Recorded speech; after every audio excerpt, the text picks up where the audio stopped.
भारत भारत का गौरवशाली इतिहास। हम कथा सुनाते पांडव सकल महान की। यह महाभारत है पुण्य कथा श्री भगवान की। जम्बू दीपे भरतखंडे आर्यावर्ते भारतवर्षे एक नगरी है विख्यात हस्तिनापुर नाम की। यह जन्म भूमि है पांडव सकल महान की। यह महाभारत है पुण्य कथा श्री भगवान की।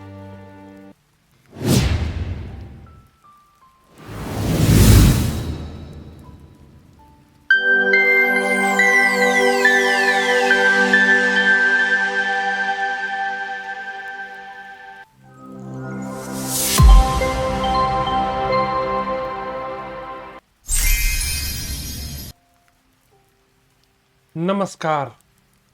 आज महाभारत के गदा पर्व में दुर्योधन का संजय के सम्मुख विलाप और वाहकों द्वारा अपने साथियों को संदेश भेजना। दुर्योधन की जंघा टूट चुकी है, उसकी सेना हार चुकी है। अब पांडव लोग जो है दुर्योधन के शिविर की तरफ गए हैं और आज के एपिसोड में अश्वत्थामा का सेनापति के पद पर अभिषेक होने वाला है। तो आज देखते हैं कौन सी मुख्य घटना होने वाली है। कथा को आरंभ करते हैं। धृतराष्ट्र ने पूछा, संजय, जब जांघें टूट जाने के कारण दुर्योधन पृथ्वी पर गिर पड़ा और भीमसेन ने उसके मस्तक पर पैर रख दिया, तब उसने क्या कहा? उसे अपने बल पर बड़ा अभिमान था। राजा दुर्योधन बड़ा क्रोधी, पांडवों से बैर रखने वाला था। उस युद्ध भूमि में जब वह बड़ी भारी विपत्ति में फंस गया, तब क्या बोला? यह जो है धृतराष्ट्र जानना चाहता था। संजय ने कहा, महाराज, उस भारी संकट में पड़ जाने पर टूटी जांघ वाले दुर्योधन ने जो कुछ कहा वह सब मैं बता रहा हूं।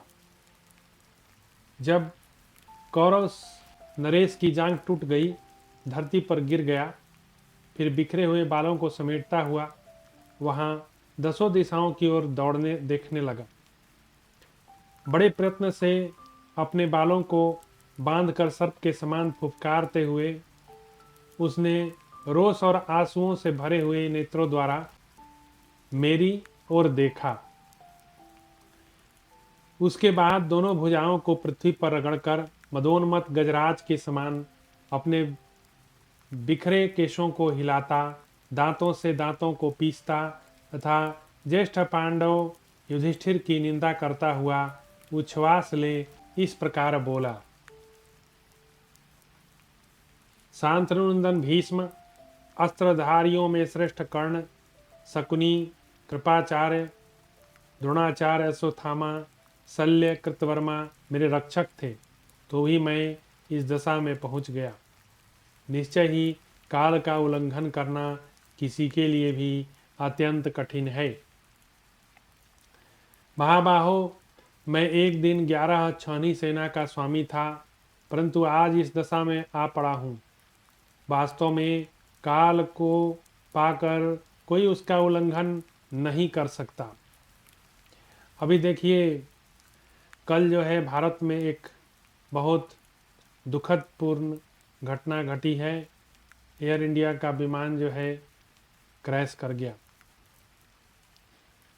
माना जाता है कि एयर इंडिया बोइंग का जो जहाज़ है उसमें डबल इंजन होता है, बहुत सेफ्टी होती है, 100 करोड़ घंटे तक चलने की उसकी गारंटी है। लेकिन अभी मात्र 11 साल ही उस फ्लाइट को हुए थे और वह काल के गाल में समा गया। यही नहीं, अपने साथ लगभग 350 लोगों का जो है जान भी ले गया। 242 लोग तो फ्लाइट में थे और 75 जिस हॉस्टल के ऊपर गिरा उसमें 75 डॉक्टर लोग जो पढ़ते थे उन लोगों के ऊपर जाकर गिरा तो उनकी भी मौत हो गई और 90 से ज़्यादा लोग घायल हैं। तो सोचिए, काल का उल्लंघन कोई नहीं कर सकता।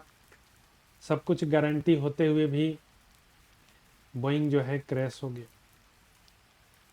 तो काल से कोई नहीं लड़ सकता। काल जो है अजेय है, इसको कोई पराजित नहीं कर सकता। इसके बियॉन्ड कोई जा नहीं सकता। मनुष्य काल का दास है। काल के वशीभूत हम लोग जो है तरह तरह के स्वांग भरते हैं, दुनिया में जीवन यापन करते हैं और काल के थपेड़ों में अपनी जान तक गवा बैठते हैं। जैसे पांडवों को लीजिए, इतने शौर्यशाली और विद्वान पांडव, सुशील, उनको क्या क्या नहीं दिन देखने पड़े, महाभारत जैसा युद्ध लड़ना पड़ा। तो काल जो है वह उससे कोई जीत नहीं सकता। तो वही दुर्योधन अपना रोना रो रहा है, कह रहा है मेरे पक्ष के वीरों में जो लोग इस युद्ध में जीवित बच गए हों, उन्हें यह बताना कि भीमसेन ने किस तरह गदा युद्ध के नियम का उल्लंघन करके मुझे मारा है। पांडवों ने भूरी श्रमा, कर्ण, भीष्म, द्रोण के प्रति बहुत से नृशंस कार्य किए हैं। तो दुर्योधन भी तो करता था। शुरुआत तो उधर से ही हुई। छल से विजय पाकर किसी सत्वगुणी शक्तिशाली पुरुष को क्या प्रसन्नता होगी। अधर्म से विजय प्राप्त करके किस बुद्धिमान पुरुष को हर्ष होगा, जैसा कि पापी पांडुपुत्र भीमसेन को हो रहा है। आज जब मेरी जांघें टूट गई, ऐसी दशा में कुपित हुए भीमसेन ने मेरे मस्तक को जो पैर से ठुकराया, इससे बढ़कर आश्चर्य की बात और क्या है। संजय, जो अपने तेज से तप रहा हो, राजलक्ष्मी से सेवित हो, अपने सहायक बंधुओं के बीच में विद्यमान हो, ऐसे शत्रु के साथ जो उक्त बर्ताव करे, वही वीर पुरुष सम्मानित होता है। मरे हुए को मारने से क्या बड़ाई है। मेरे माता पिता युद्ध धर्म के ज्ञाता हैं। वे दोनों मेरी मृत्यु का समाचार सुनकर दुख से आतुर हो जाएंगे। तुम मेरे कहने से उन्हें संदेश देना कि मैंने यज्ञ किए, भरण पोषण करने थे, वह सब किया, उनका पालन किया, समुद्र पर्यंत पृथ्वी का अच्छी तरह शासन किया। संजय, मैंने जीवित शत्रुओं के ही मस्तक पर पैर रखा, धन का दान मित्रों का प्रिय किया। मैंने सभी बंधुओं को सम्मान दिया, बड़े बड़े राजाओं पर हुक्म चलाया, दूसरे राष्ट्रों पर आक्रमण किया, विधिवत वेदों का स्वाध्याय किया। अपने धर्म का पालन करने वाले क्षत्रिय बंधुओं को जो अभिष्ट है, वैसी ही मृत्यु मुझे प्राप्त हुई है। अतः मुझसे अच्छा अंत और किसका होगा। हर्ष की बात है कि मैं युद्ध में पीठ दिखाकर नहीं भागा। जैसे कोई सोए हुए पागल हुए मनुष्य को मार दे, धोखे से जहर देकर किसी की हत्या कर डाले, उसी प्रकार धर्म का उल्लंघन करने वाले पापी भीमसेन ने गदा युद्ध की मर्यादा का उल्लंघन करके मुझे मारा है। अभिमन्यु को जब मार रहा था तो बड़ा सत्यवादी था दुर्योधन। आज जो है बड़ी डींगे हाँक रहा है धर्म धर्म की। महाभाग, अश्वत्थामा, सतवंशी कृतवर्मा, श्रद्धान के पुत्र कृपाचार्य, इन सब को मेरी बात सुना देना। पांडवों ने अधर्म में प्रवृत्त होकर अनेकों बार युद्ध की मर्यादा तोड़ी है, अतः आप लोग कभी उनका विश्वास न करें। इसके बाद आपके पुत्र दुर्योधन ने संदेश वाहक दूतों से इस प्रकार कहा, भीमसेन ने रणभूमि में अधर्म से मेरा वध किया। अब मैं स्वर्ग में गए हुए द्रोणाचार्य आदि वीरों का दर्शन करूंगा। हाँ, इन सब के था और भी जो बहुत से मेरे पक्ष के योद्धा मारे गए हैं, उन सब के पीछे मैं स्वर्ग जाऊंगा। मेरी दशा उस पथिक के समान है जो अपने साथियों से बिछुड़ गया हो। हाय, अपने भाइयों और पति की मृत्यु का समाचार सुनकर दुख से आतुर हो अत्यंत रोदन करती हुई मेरी बहन दुसला की क्या दशा होगी। पुत्रों और पौत्रों की बिलखती हुई बहुओं के साथ मेरे बूढ़े पिता राजा धृतराष्ट्र माता गांधारी सहित किस अवस्था को पहुँचे होंगे। निश्चय ही जिसके पति पुत्र मारे गए, वह कल्याणमयी विशाल लोचना लक्ष्मण की माता भी सारा समाचार सुनकर प्राण दे देगी।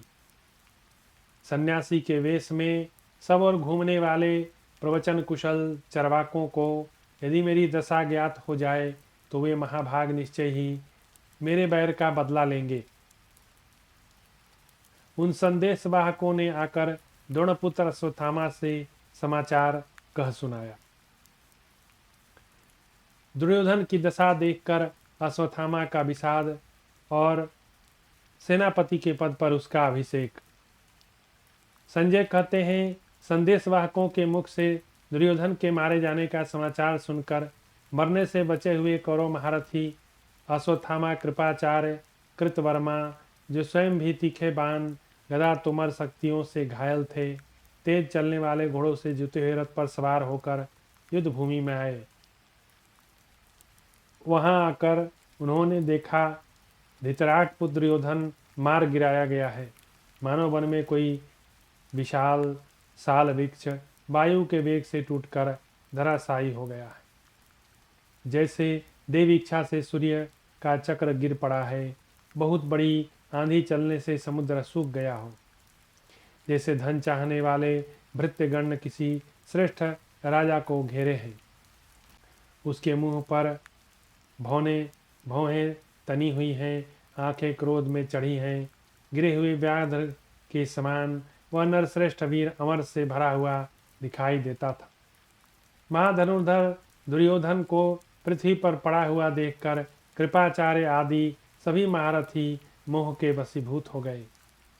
महाराज अश्वत्थामा की आंखों में आंसू भर गए। वह सिसकता हुआ राजाधिराज भरत से दुर्योधन से बोला। अश्वत्थामा बोला, पुरुष सिंह निश्चय ही मनुष्य लोक में कुछ भी सत्य नहीं, सभी नाशवान हैं। यहाँ तुम्हारे जैसा राजा धूल में सना हुआ लौट रहा है। भगवान श्री कृष्ण ने गीता में बड़ी सुंदर श्लोक में कहा, अव्यक्तादीनि भूतानि व्यक्ता मध्यानि भारत अव्यक्ता निधनानेव तत्व का परिदेवना। भगवान ने कहा है कि जो मनुष्य है वह जन्म लेता है, वह बढ़ता है और फिर अंत में उसकी मृत्यु होती है। तो ऐसे जन्मने वाले, बढ़ने वाले, मरने वाले मनुष्य का तुम शोक क्या करते हो। आत्मा तो अमर है, आत्मा तो अमर है, आत्मा अमर है। आत्मा को कोई मार नहीं सकता। नैनम छिंदन्ति शस्त्राणि नैनम दहति पावक नै चैनम क्लेदन्त यापो न शोष्यति मारुता वासांसि जीर्णानि यथा विहाय नवानि गृह्णानि नरोपराणि तथा शरीरानि विहाय जीर्णा अन्यानि संयाति नवानि देहि। ना सदो विद्यते भावो ना भावो विद्यते सतः उभयोरूपी दृष्टुन्तः त्वनयोस्ततः दर्शिभिः। जातस्य हि ध्रुवो मृत्युर्ध्रुवं जन्म मृतस्य च तस्माद् परिहारार्थे ना तुम सोचितो मरहसि। तो अनेकों श्लोक भगवान ने कहे हैं और जीवन को शाश्वत बताया है और देह को नश्वर बताया है।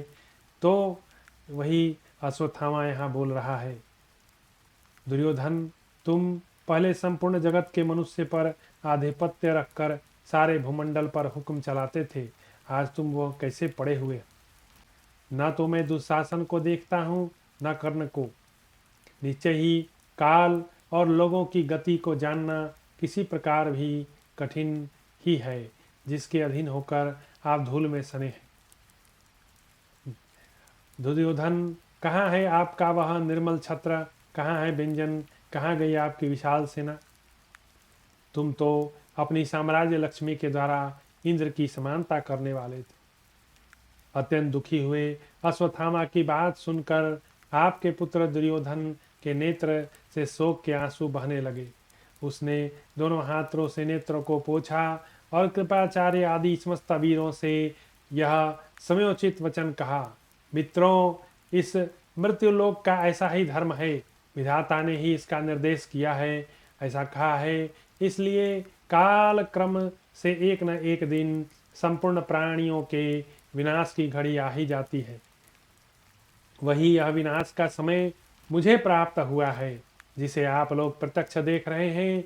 एक दिन मैं सारी पृथ्वी का पालन करता था, आज इस अवस्था को पहुंच गया। तो जो रोटी खाता है वह भी मरेगा, जो नहीं खाता है वह भी मरेगा, मरना तो निश्चित है, तो इसमें शोक क्या। तो भी मुझे इस बात की प्रसन्नता है कि कैसे ही आपत्ति क्यों न आई, मैं युद्ध में पीठ नहीं दिखाया। सौभाग्य की बात है, आप लोगों को इस नरसंहार से मुक्त देख रहा हूँ। साथ ही आप लोग सकुशल एवं कुछ करने में समर्थ हैं। आप लोगों का मुझ पर स्वाभाविक स्नेह है। मैं अमित तेजस्वी कृष्ण के अद्भुत प्रभाव को मानता हुआ भी कभी उनकी प्रेरणा से अच्छी तरह पालन किए हुए क्षत्रिय धर्म से विचलित नहीं हुआ। मैंने उस धर्म का फल प्राप्त किया है, अतः किसी प्रकार मैं शोक के योग्य नहीं। राजेंद्र, इतना कहते कहते दुर्योधन की आंखें भर आई। वेदना से व्याकुल होकर चुप हो गया, उसने कुछ नहीं बोला। दुर्योधन के आंसू बहाते देख अश्वत्थामा प्रलय काल की अग्नि के समान क्रोध से जल उठा।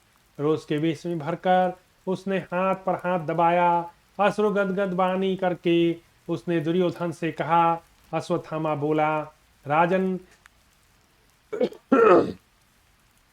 नीच पांडवों ने अत्यंत क्रूरता पूर्वक कर्म के द्वारा मेरे पिता का वध किया, परंतु उसके कारण भी मैं उतना संतप्त नहीं हूं जैसा कि आज तुम्हारे वध के कारण मुझे कष्ट हो रहा है।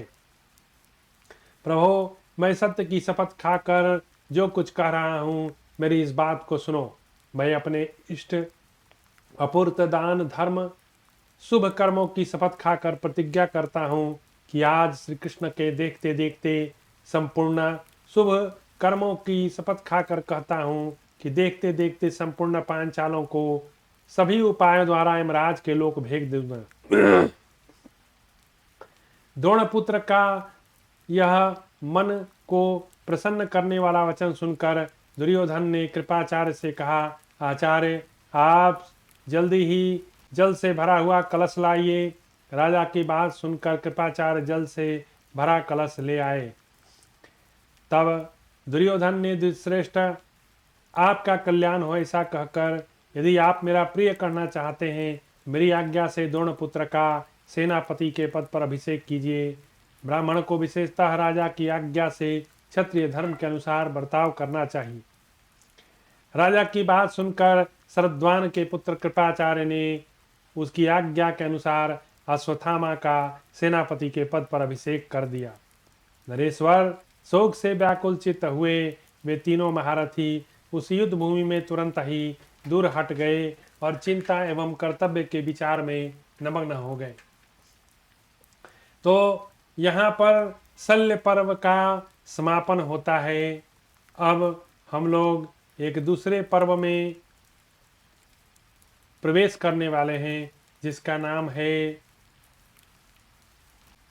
सौप्तिक पर्व। सौप्तिक पर्व, इस पर्व के अंतर्गत पहली कथा है। तीनों महारथियों का एक वन में विश्राम। कौओं पर उल्लू का आक्रमण देख अश्वत्थामा के मन में क्रूर संकल्प का उदय तथा अपने दोनों साथियों से उसका सलाह पूछना। संजय कहते हैं, दुर्योधन की आज्ञा के अनुसार कृपाचार्य के द्वारा अश्वत्थामा का सेनापति के पद पर अभिषेक हो जाने के अनंतर वे तीनों वीर कृपाचार्य, कृतवर्मा एक साथ दक्षिण दिशा की ओर चले और सूर्यास्त के समय सेना की छावनी के निकट जा पहुंचे। दक्षिण दिशा जो है बड़ा ही अशुभ होता है, तो शत्रुओं को पता न लग जाए, इस भय से वे सब के सब डरे हुए थे। अतः बड़ी उतावली के साथ वन के गहन प्रदेश में जाकर उन लोगों ने घोड़ों को खोल दिया और छिप कर एक स्थान पर बैठे। अब वहां षड्यंत्र करेंगे ना, इसीलिए दक्षिण दिशा में गए हैं। जहां सेना की छावनी थी उस स्थान के पास थोड़ी ही दूर वे तीनों विश्राम करने लगे। उनके शरीर तीखे शस्त्रों के आघात से घायल थे। दो ही घड़ी में उस स्थान से कुछ दूर हटकर जाकर क्रोध और अमर्ष के वशीभूत हुए धनुर्धर योद्धा प्यास से पीड़ित हो गए। उनके घोड़े भी थक गए। उनके लिए यह अवस्था असह्य हो रही थी। वे राजा दुर्योधन के मारे जाने से दुखी हो एक मुहूर्त तक वहां चुपचाप खड़े रहे। धृतराष्ट्र बोले, संजय, दुर्योधन में 10,000 हाथियों का बल था तो भी उसे भीमसेन ने मार दिया। उनके द्वारा जो यह कार्य किया गया इस पर सहसा विश्वास नहीं होता। कुंती के पुत्रों ने मिलकर रणभूमि में मेरे पुत्र को धराशायी कर दिया। जान पड़ता है कि कोई भी मनुष्य देव के विधान का उल्लंघन नहीं कर सकता। संजय, निश्चय ही मेरा हृदय पत्थर का है। अब हम दोनों बूढ़े पति पत्नी अपने पुत्रों के मारे जाने से कैसे जीवित रहेंगे। मैं युधिष्ठिर के राज्य में नहीं रह सकता। संजय, पहले समस्त भूंड मंडल पर मेरी आज्ञा चलती थी और अब मैं उसका सिरमौर था। ऐसा होकर अब मैं दूसरों का दास बनकर कैसे रहूंगा। अभी भी राजा बनने का सपना देख रहा अंधा। संजय, मेरे पुत्र ने मेरी बात न मानकर विदुर के कहे हुए वचन को सत्य कर दिखाया। तात संजय, बताओ, दुर्योधन के अधर्म पूर्व मारे जाने पर कृतवर्मा अश्वत्थामा ने क्या किया। संजय ने कहा, तीनों आपके पक्ष के तीनों वीर वहां से दूर जाकर खड़े हो गए। नाना प्रकार के वृक्षों लताओं से भरा हुआ एक भयंकर वन देखा। उस स्थान पर थोड़ी देर तक ठहर कर उन लोगों ने अपने उत्तम घोड़ों को पानी पिलाया। उस भयंकर वन में प्रवेश करके सब ओर दृष्टि डालने पर उन्हें सहस्रों शाखाओं से आच्छादित एक बरगद का पेड़ दिखाई दिया। राजन, मनुष्यों में श्रेष्ठ उन महारथियों ने पास जाकर उस उत्तम बरगद को देखा। वहां रथों से उतरकर उन तीनों ने अपने घोड़ों को खोल दिया और यथोचित रूप से स्नान करके संध्योपासना किया। रात्रि में विचरने वाले प्राणी अपनी इच्छा के अनुसार उछल कूद मचाने लगे और जो लोग दिन में विचरने वाले जंतु थे वे निद्रा के अधीन हो गए। रात्रि में घूमने फिरने वाले जीवों का भयंकर शब्द प्रकट होने लगा। मांस भक्षी पक्षी प्रसन्न हो गए और वह भयंकर रात्रि सब ओर से व्याप्त हो गई। रात्रि का प्रथम पहर बीत रहा था। उस भयंकर बेला में दुख और शोक से संतप्त हुए कृतवर्मा, कृपाचार्य, अश्वत्थामा एक साथ ही आसपास बैठ गए। वट वृक्ष के समीप बैठकर कौरवों तथा पांडव योद्धाओं के उसी विनाश की बीती हुई बात के लिए शोक करते हुए वे तीनों वीर निद्रा से सारे अंग शिथिल हो जाने के कारण पृथ्वी पर लेट गए। उस समय वे भारी थकावट से चूर चूर हो रहे थे। नाना प्रकार के बाणों से उनके सारे अंग क्षत विक्षत हो गए। तदनंतर कृपाचार्य कृतवर्मा उन दोनों महारथियों को गाढ़ी नींद आ गई।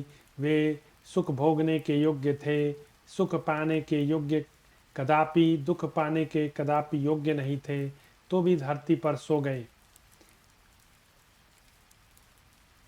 क्रोध से जलते रहने के कारण नींद अश्वत्थामा के पास फटकने नहीं पाती थी। उस महाबाहो वीर ने भयंकर दिखाई देने वाले उस वन की ओर दृष्टिपात किया। कुरुनंदन, उस वृक्ष पर सहस्रों कौवे रात में बसेरा ले रहे थे। वे पृथक पृथक घोंसलों का आश्रय लेकर सो रहे थे। उन कौवों के सब और निर्भय होकर सो जाने पर अश्वत्थामा ने देखा सहसा एक भयानक उल्लू आया। उसकी बोली बड़ी भयंकर थी, डील डौल भरा था। उसकी चोंच बहुत बड़े थे। वह पक्षी कोमल बोली बोलकर छिपता हुआ सा बरगद की उस शाखा पर आने की इच्छा करने लगा। कौओं के लिए काल रूपधारी उस विहंगम ने वटवृक्ष की उस शाखा पर बड़े वेग से आक्रमण किया और सोए हुए बहुत से कौओं को मार डाला। उसने अपने पंजे से ही अस्त्र का काम लेकर किन्हीं कौओं के पंख नोच दिए, किन्हीं के सिर काट दिए। प्रजानाथ उस बलवान उल्लू ने जो जो कौवे उसकी दृष्टि में आए उन सबको क्षण भर में मार डाला। वह शत्रुओं का संहार करने वाला उलूक उन कौओं का वध करके अपने शत्रुओं से इच्छानुसार भरपूर बदला लेकर बहुत प्रसन्न हुआ। रात्रि में उल्लू के द्वारा किए गए उस कपटपूर्ण पूर्ण कर्म को देखकर स्वयं भी वैसा ही करने का संकल्प लेकर अश्वत्थामा अकेला विचरने लगा। और अश्वत्थामा को इंस्पिरेशन कहाँ मिला? कौवे सब सो रहे थे, उल्लू ने आकर सोते में सबको मार दिया।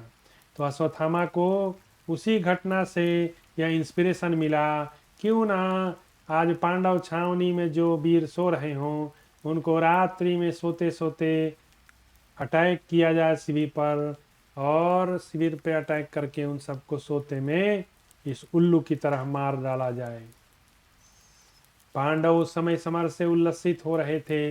वे बलवान उत्साही प्रहार करने में कुशल थे, उन्हें अपना लक्ष्य प्राप्त था। ऐसी अवस्था में आज मैं अपनी शक्ति से उनका वध नहीं कर सकता। इधर मैंने राजा दुर्योधन के समीप पांडवों के वध की प्रतिज्ञा की है, परंतु यह कार्य वैसा ही है जैसा पतिंगों का आग में कूद पड़ना।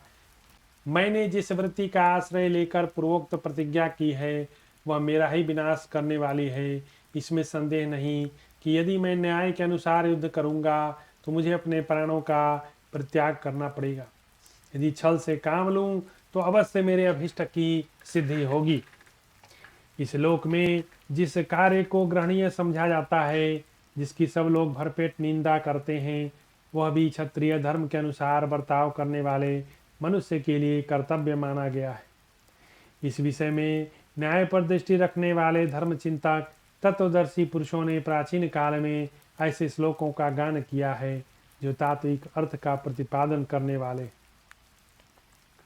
इस प्रकार विचार करके प्रतापी द्रोणपुत्र ने रात को सोते समय पांचालों सहित पांडवों को मार डालने का निश्चय कर लिया।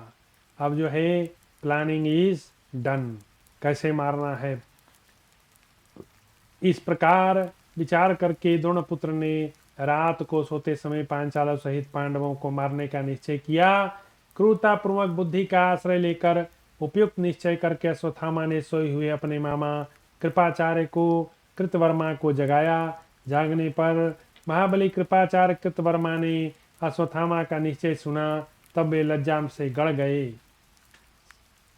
तब अश्वत्थामा 2 घड़ी तक चिंतामंद रहकर अश्रु गदगद वाणी में बोला, संसार का द्वितीय वीर महाराज दुर्योधन मारा गया, जिसके लिए हम लोगों ने पांडवों के साथ बैर किया। जो किसी दिन एक ख्यारा अच्छोहनी का स्वामी था, वह राजा दुर्योधन विशुद्ध पराक्रम का परिचय देता हुआ अकेला युद्ध कर रहा था, किंतु बीच में बहुत से नीच पुरुषों ने मिलकर युद्ध स्थल में उसे भीमसेन के द्वारा धराशायी करा दिया।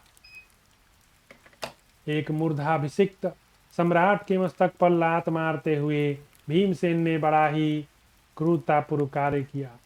पांचाल योद्धा हर्ष में भरकर सिंहनाद करते, हल्ला मचाते, शंख बजाते, डंक पीटते हैं।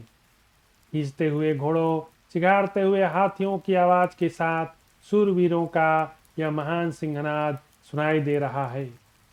हाय, पांडवों ने धृतराष्ट्र के पुत्रों और सैनिकों का जो विनाश किया, उस महान संहार से हम तीनों बच पाए हैं। निश्चय ही इस कार्य से ठीक ऐसा ही परिणाम होने वाला था। हम लोगों के द्वारा अत्यंत दुष्कर कार्य किया गया, तो भी उस युद्ध का अंतिम फल इस रूप में प्रकट हुआ। यदि आप दोनों की बुद्धि मुंह से नष्ट न हो गई हो, तो इस महान संकट के समय अपने बिगड़ते हुए कार्य को बनाने के उद्देश्य से हमारे लिए क्या करना श्रेष्ठ है, यह बताइए। कृपाचार्य का अश्वत्थामा को दैव की प्रबलता बताते हुए कर्तव्य के विषय में सत्पुरुषों से सलाह लेने की प्रेरणा। तो कृपाचार्य ने द्रोणाचार्य को यह कार्य करने से मना किया, अश्वत्थामा को यह कार्य करने से मना किया। तो देखते हैं वे क्या बोलते हैं।